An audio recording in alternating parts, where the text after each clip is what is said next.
ഇതാണ് ഗുരുവായൂർ വന്നു കഴിഞ്ഞാൽ ഏറ്റവും ചീപ്പായിട്ട് താമസിക്കാൻ പറ്റുന്ന സ്ഥലം. ഗുരുവായൂർ ഫെസിലിറ്റേഷൻ സെൻറ്റർ എന്ന് പറയും. പക്ഷേ ആ പേരൊന്നും ഇവിടെ കാണില്ല.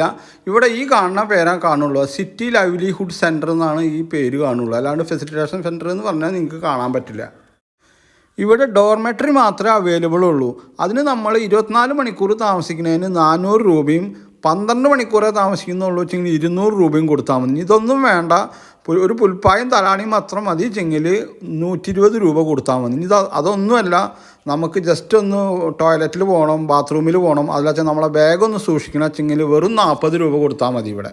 ഇത് എവിടെയാണെന്ന് വെച്ച് കഴിഞ്ഞാൽ പടിഞ്ഞാറേ നടയിൽ ബസ് ഇറങ്ങിക്കഴിഞ്ഞാൽ ആ 4 കൂടിയ ജംഗ്ഷനിൽ തന്നെ നിങ്ങൾക്ക് കാണാൻ പറ്റും.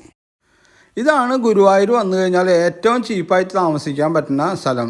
ഗുരുവായൂർ ഫെസിലിറ്റേഷൻ സെൻറ്റർ എന്ന് പറയും. പക്ഷേ ആ പേരൊന്നും ഇവിടെ കാണില്ല. ഇവിടെ ഈ കാണുന്ന പേരാ കാണുള്ളൂ. സിറ്റി ലൈവ്ലിഹുഡ് സെൻറ്റർ എന്നാണ് ഈ പേര് കാണുള്ളൂ. അല്ലാണ്ട് ഫെസിലിറ്റേഷൻ സെൻറ്റർ എന്ന് പറഞ്ഞാൽ